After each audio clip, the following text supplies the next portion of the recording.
Tenía 12 años ese verano, cuando el evento más increíble ocurrió en nuestro pequeño y tranquilo pueblo. Un parque acuático llamado Aqua Blast abrió sus puertas al público y de inmediato se convirtió en el tema de todas las conversaciones. Mi mejor amigo Alex y yo encontramos un folleto que prometía enormes toboganes que se retorcían como serpientes, piscinas de olas rugientes como el océano y un río tranquilo perfecto para relajarse. Naturalmente teníamos ganas de ir. Durante semana suplicamos a nuestros padres. Nos portamos de manera ejemplar e incluso hicimos tareas extra, lo dimos todo. Y al final nuestros esfuerzos dieron frutos. Nuestros padres nos regalaron pases de 2 días para Aquablast. El día llegó y hacía un clima perfecto. El sol brillaba, el cielo estaba de un azul intenso y el aire vibraba de emoción. Nos encontramos en la entrada casi saltando de la emoción. Y por dentro, el parque era aún más increíble de lo que habíamos imaginado. El tamaño era impresionante. Las risas, los gritos y los chapoteos resonaban por todas partes. Alex y yo corrimos directamente hacia el tobogán más grande, llamado el Mega Plunge. Era un monstruo, una bajada casi vertical que prometía pura adrenalina. La espera en la fila nos pareció interminable, pero por fin llegamos a la cima. Mi corazón latía rápido mientras Alex sonreía emocionado. Nos sentamos en la boya inflable, el empleado nos dio un empujón y ahí empezó todo. Los siguientes segundos fueron un torbellino de viento y agua. El suelo había desaparecido bajo nosotros. Estaba dividido entre el terror y la emoción, y abajo, la explosión de agua me cegó momentáneamente. Una vez recuperados, pasamos toda la tarde explorando el parque. Piscinas de olas que nos sacudían como muñecos de trapo, y luego descansábamos al sol en el río tranquilo. A medida que pasaban las horas, la multitud se dispersaba. Pero Alex todavía quería probar un último tobogán antes de regresar, el Aqua Twister. A diferencia de los otros, este no apostaba por la velocidad ni por la altura, sino por la desorientación. Era un túnel completamente cerrado, lleno de curvas que se sumergían en la oscuridad antes de lanzarte a una piscina. «¡Se ve genial! ¡Quiero probarlo!», dice Alex con ojos brillantes. Yo estaba menos seguro. «¿Estás seguro? Se ve intenso». Me llamó gallina y prometió que se quedaría conmigo. Si me negaba, se burlarían de mí todo el verano. Me tragué el miedo y acepté. La fila era corta. Un adolescente desinteresado recitó las reglas y nos dejó pasar. El túnel estaba oscuro, casi helado. Un escalofrío me recorrió la espalda. ¿Listo?, me pregunta Alex. «Oh, entonces podría estarlo», respondí, tratando de parecer valiente. De repente el suelo desapareció bajo nosotros. El deslizamiento fue brutal, la oscuridad total, las vueltas incesantes. Perdí todo sentido de la orientación. El viento me azotaba la cara, el plástico húmedo se pegaba a mi piel. Gritaba, pero mi voz se perdía en la oscuridad. Escuchaba a Alex, pero su voz sonaba distorsionada y lejana. Sentía que la náusea crecía dentro de mí. Luego de repente todo se detuvo. Fuimos lanzados a una piscina. Jadeando, parpadeando, recuperamos el aliento. «Fue intenso», dijo Alex con la voz temblorosa. Decir intenso es poco, casi vomito. Nos sacaron del agua y nos sentamos en una banca para recuperarnos. El sol se estaba poniendo, proyectando largas sombras. El parque se tranquilizaba. Para mí eso era suficiente. Alex asintió. Él también había tenido suficiente. Mientras salíamos del Aqua Twister, eché una última mirada. Su entrada oscura parecía observarnos. En ese momento todo cambió. Gritos de pánico resonaron desde la alberca. Corrimos. La gente gritaba pidiendo ayuda, señalando el centro de la alberca. Los bañistas se debatían, con el rostro marcado por el terror. Una mujer cerca de mí jadeaba. Algo los jala hacia el fondo. Un escalofrío helado me recorrió. Alex y yo nos miramos antes de avanzar. Quería ayudar, pero apenas puse un pie en el agua sentí un tirón en mi tobillo. El agua giraba en remolinos. Antes de que pudiera reaccionar, algo caliente y poderoso me jaló bajo la superficie. Tragué un sorbo de agua, luché desesperadamente, pero esa cosa era demasiado fuerte. Mis pulmones ardían, perdí el conocimiento. De repente, el agarre se aflojó. Salí disparado del agua, jadeando. Alex me agarró y me sacó de la piscina. ¿Qué pasó?, gritó asustado con voz ronca. Le conté que algo me arrastró bajo el agua y era terriblemente fuerte. El tumulto se calmó. Los nadadores habían llegado al borde. La superficie volvía a estar tranquila, como si nada hubiera pasado, pero los salvavidas vaciaban la piscina y todos corrían hacia las salidas. El parque cerraba antes de lo previsto. Alex y yo seguimos a la multitud, temblando y sin poder hablar hasta salir al estacionamiento. ¿Pero qué fue eso?, susurró Alex. No sé, pero no quiero repetirlo jamás. Perdón. Regresamos en silencio, perdidos en nuestros pensamientos. Bajo la ducha caliente intenté quitarme la sensación de esa cosa alrededor de mi tobillo. Pero toda la noche volví a ver la oscuridad, los remolinos y esa silueta borrosa en el agua. Al día siguiente, la prensa local informó del incidente. Testigos hablaban de un extraño remolino. El parque minimizó el hecho, culpando a la multitud por el pánico. Pero Alex y yo lo sabíamos. Sabíamos que algo anormal y aterrador había ocurrido. Unas semanas después, Aquablast cerró indefinidamente. La explicación oficial se mantuvo vaga. Pero yo conocía la verdad. Aún hoy, un escalofrío me recorre. Cada vez que lo recuerdo, aprendí una lección que nunca olvidaré. A veces las cosas que parecen más divertidas también son las más peligrosas.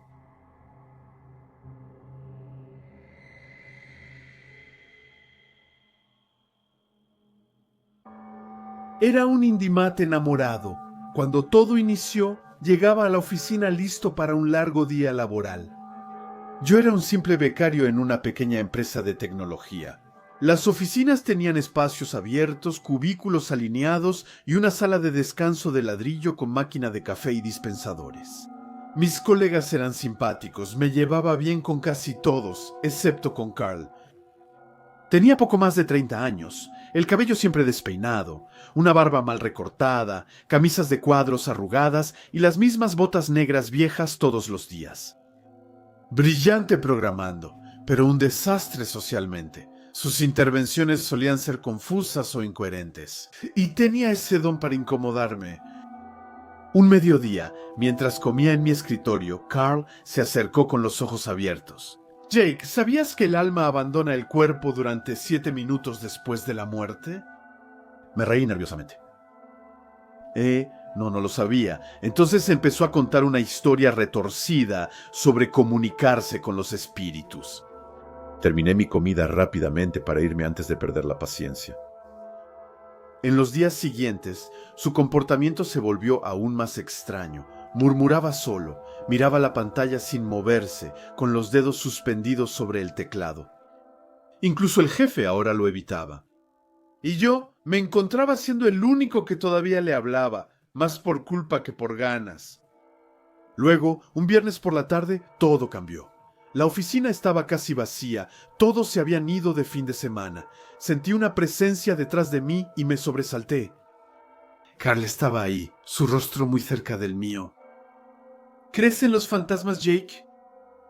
No realmente, sonrió, una sonrisa helada. Yo creo que están en todas partes. A veces me hablan. El foco encima de nosotros parpadeó. Invoqué un problema eléctrico para terminar la conversación y volver a concentrarme en mis tareas, pero lo escuché respirar pesadamente antes de alejarse. Un escalofrío me recorrió. El lunes siguiente llegué temprano. La oficina parecía vacía, pero escuché voces apagadas que venían de la sala de descanso. Al acercarme reconocí la voz de Carl y otra, más suave pero sobrenatural.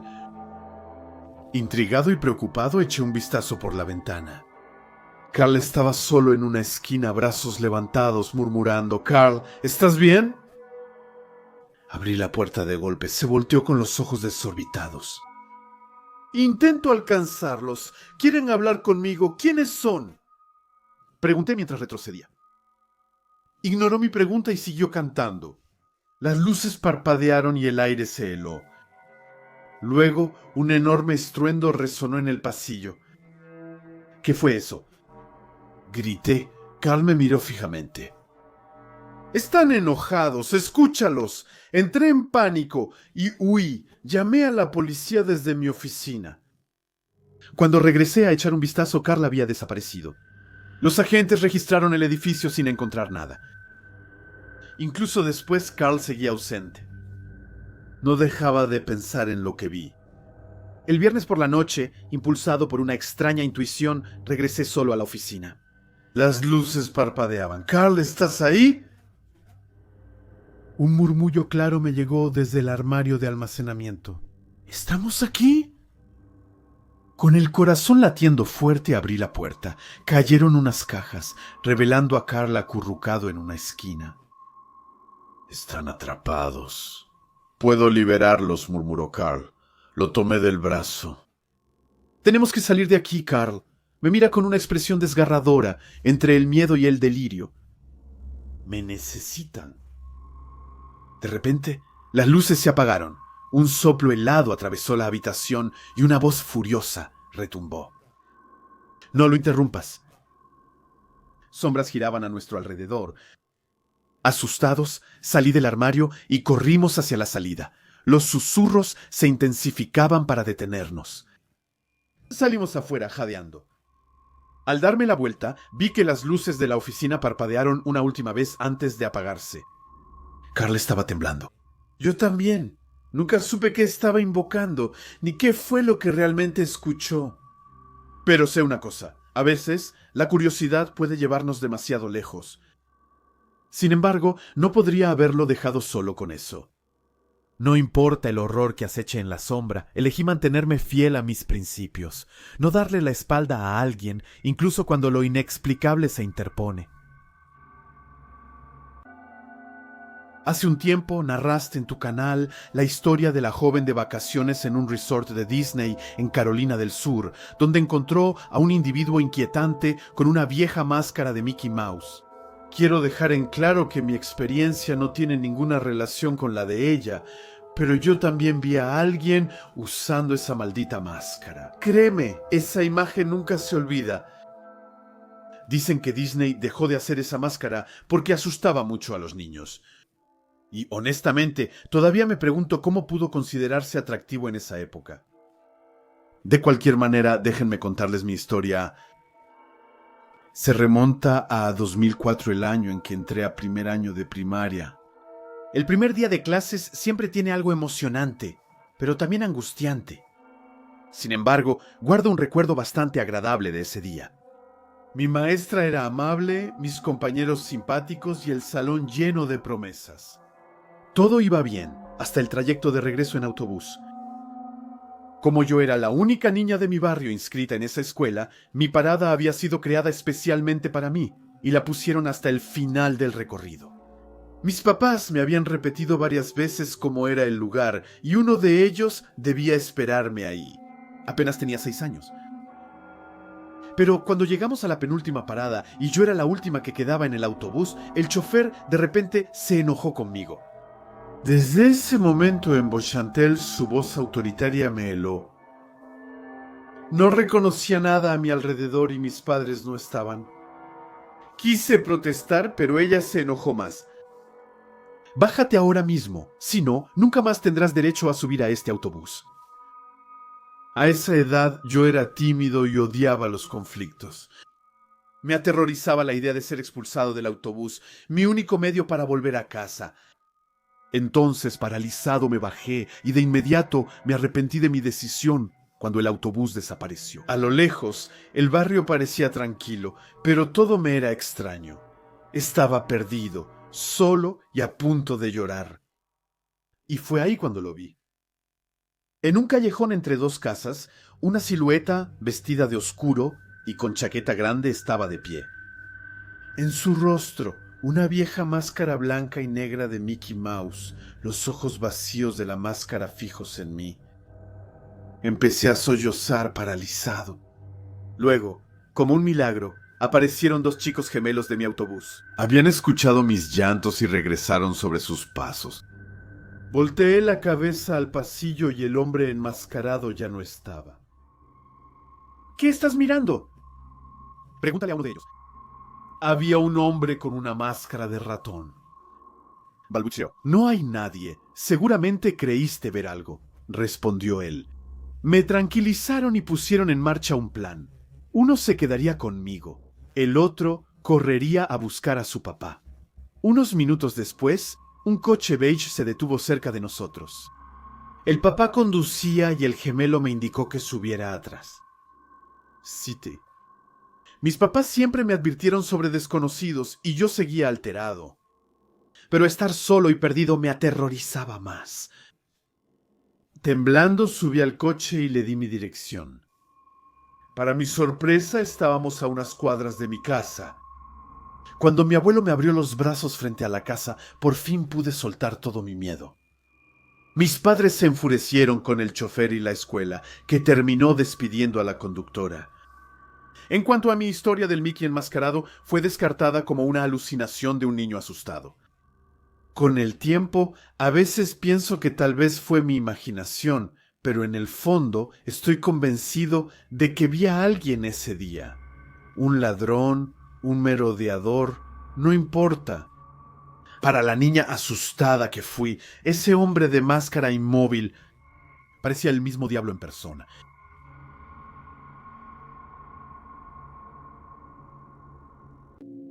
Así que eso pasó más temprano hoy, y estoy seguro de que no voy a dormir esta noche. Me estoy quedando en un rincón remoto del Reino Unido para descansar del trabajo y dedicar más tiempo a mis pasatiempos. Uno de ellos es la fotografía. Vi una extraña formación de árboles en un bosque cercano, ideal para una atmósfera siniestra. Coloqué mi cámara y mi trípode justo cuando el sol se estaba poniendo. Ya saben, para darle un toque inquietante extra. Mientras tomaba mis fotos tranquilamente, vi a una mujer pasar por la entrada de ese arco de árboles. Estacionó su auto junto al mío. Al llegar, ella pasó varias veces cerca de mí, mirándome fijamente cada vez. Supuse que tal vez quería tomar ese camino, pero al ver que yo estaba tomando fotos, decidió ir a otro lado. 5 minutos después, ahí estaba de nuevo. Esta vez, camina directamente hacia mí, arrastrando un poco su pierna izquierda con una especie de cojera inquietante. Se detiene, me mira fijamente por un momento y luego vuelve a caminar hacia mí. Le pregunto si está bien, mientras ya guardo mi cámara y preparo mi trípode para usarlo para defenderme si es necesario.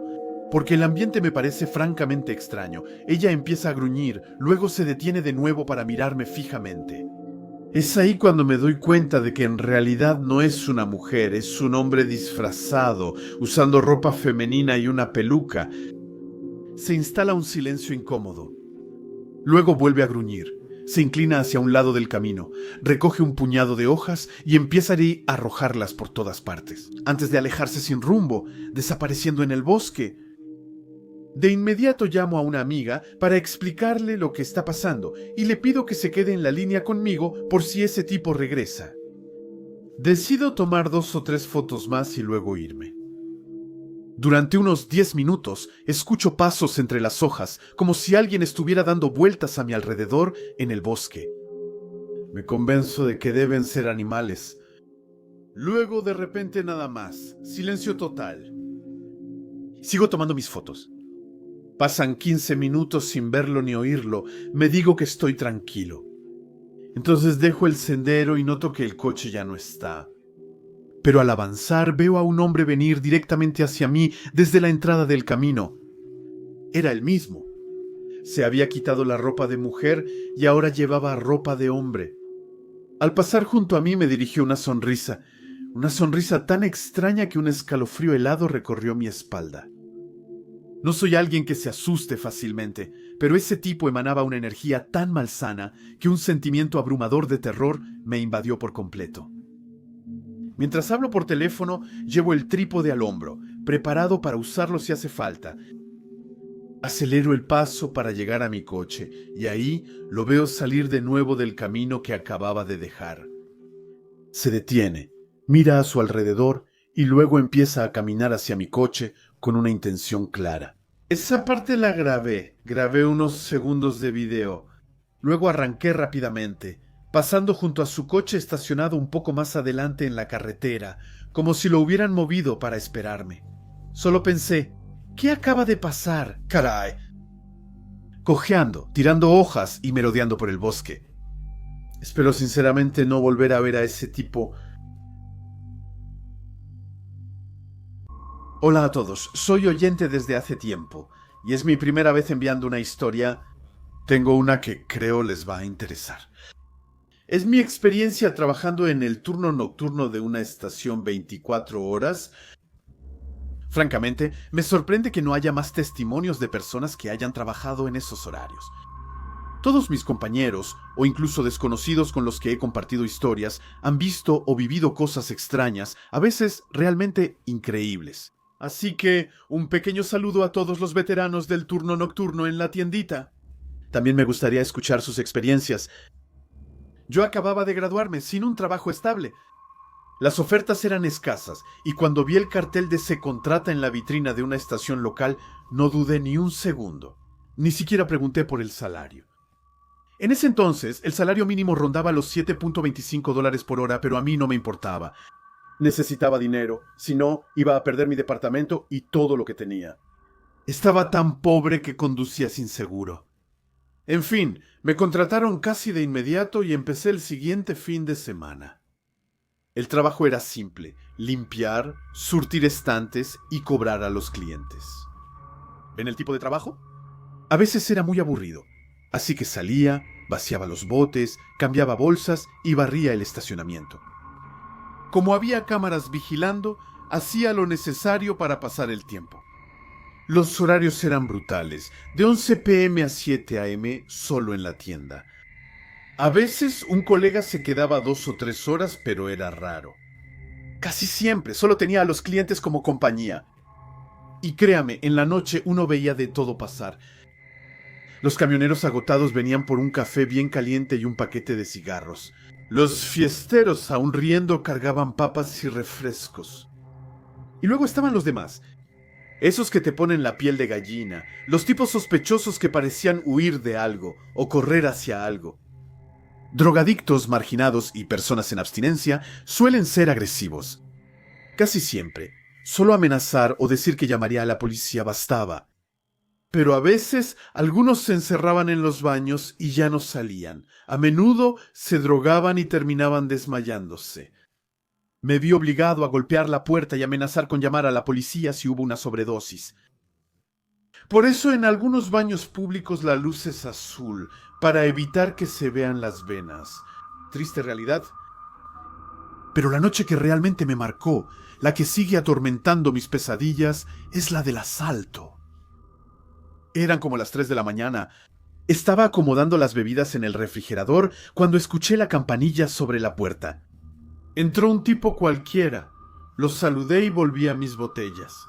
Pero cuando me volteé unos segundos después, ya llevaba una capucha y me estaba apuntando con un arma. Mi corazón se aceleró. Mi gerente siempre me había dicho: en caso de asalto, entrega todo, no intentes ser un héroe. Así que lo olvidé. Fui a la caja, la abrí y mis manos temblaban tanto que apenas podía contar los billetes. Sudaba como si la habitación estuviera a 45 grados. Mientras tanto, noté que su arma también temblaba. Estaba nervioso, sudando, y su voz se quebraba. Cuando exigía el dinero, yo ponía los billetes sobre el mostrador. Él dudó. Su mirada iba de mí a la puerta, luego a la caja vacía. Fue entonces cuando un coche entró al estacionamiento. Sus faros iluminaron la estación. Preso del pánico, el asaltante guardó su arma y huyó corriendo, sin siquiera llevarse el dinero. Aproveché para presionar el botón de alarma detrás del mostrador. Esta vez pude comprobar el tiempo real de intervención, aproximadamente 6 minutos. Demasiado tarde la policía llegó, pero el tipo ya estaba lejos. Me quedé paralizado, incapaz de moverme, repitiendo la escena una y otra vez en mi cabeza. Mi jefe llegó poco después, me hizo sentarme en la oficina para tranquilizarme, se disculpó y también me dijo: Eso es parte del trabajo nocturno. Bueno, para mí esa fue la última noche. Me di cuenta de que ningún salario valía la pena arriesgar mi vida. Tuve suerte de salir ileso. Desde entonces, respeto mucho a quienes trabajan solos en esas estaciones alejadas por la noche. Tengo 22 años y crecí en una pequeña comunidad cerca del lago George, Nueva York. Vivía con mis padres y 3 hermanos. Aunque soy del estado de Nueva York, casi nunca había puesto un pie en la ciudad de Nueva York. Había ido 2 veces cuando era niño, pero no tenía recuerdos reales de eso. Tras la preparatoria, mi mejor amiga y yo, con quien vivo actualmente, decidimos hacer un viaje por carretera para pasar un fin de semana en la ciudad. Y esta vez fue mágico. Literalmente me enamoré de la energía de Nueva York y tuve una sola obsesión: mudarme ahí. Terminé trabajando en bienes raíces, no porque fuera mi sueño, sino porque tenía 18 años y quería ganar dinero. Un curso de 77 horas para sacar mi licencia. Parecía una buena oportunidad. A los 19 ya tenía permiso y me las arreglaba bien. Después de ahorrar, tomé la decisión de mudarme a Nueva York. Sin arrepentimientos, rentaba y vendía propiedades muy rápido. Vivía solo porque mi familia y mi amigo seguían en el norte del estado. Me acostumbré rápido a esa independencia. Una noche, al regresar alrededor de las 6 de la tarde, quise cocinar. Al sacar mis compras del día anterior, noté que faltaban algunas cosas. Pensé que tal vez se me olvidó comprarlas o ya las había usado sin darme cuenta. No le di más vueltas y preparé mi comida con lo que quedaba. Pero en los días siguientes empezaron a pasar cosas cada vez más extrañas. Desaparecían botellas de agua, mis productos de higiene se acababan demasiado rápido y seguía faltando comida. Y luego estaban esos ruidos, rasguños y golpes que venían de las paredes por la noche, a veces incluso puertas que se abrían y se cerraban solas. Pensé en ratones o ratas, pero la situación empeoró. Empecé a pensar que debería instalar cámaras, pero una parte de mí no quería saber la verdad. Una noche, como a las 5 de la mañana, volví a escuchar un ruido enorme. Esta vez no dudé, llamé a la policía. 2 oficiales llegaron rápidamente y revisaron el departamento. En la habitación de invitados hallaron una trampilla que daba a un pequeño almacén tras el closet. Al mover la tabla que bloqueaba la entrada y alumbrar el interior con una linterna, uno de ellos sacó de ahí un hombre, un tipo delgado, de unos 50 años, completamente acabado, que vivía ahí desde hacía varios días. En el escondite, los policías hallaron pruebas que confirmaban el horror: drogas, envoltorios de comida, varias armas, incluyendo una pistola semiautomática, cuchillos, incluso cuchillos de mi propia cocina y parte de mis pertenencias personales. Me dijeron que probablemente llevaban casi una semana en ese lugar y que, con su arsenal, si no hubiera llamado esa mañana, quizá hoy estaría muerta. Me mudé de inmediato y me juré no volver a vivir solo nunca más, al menos no con un invitado escondido en mis paredes. Vivo en el Reino Unido y hace algunos años vendí todo, me jubilé anticipadamente, compré un barco y me lancé a una gran aventura: explorar las vías navegables del interior del país. Elegí no tener un lugar fijo en una marina, no tengo un contrato de amarre permanente.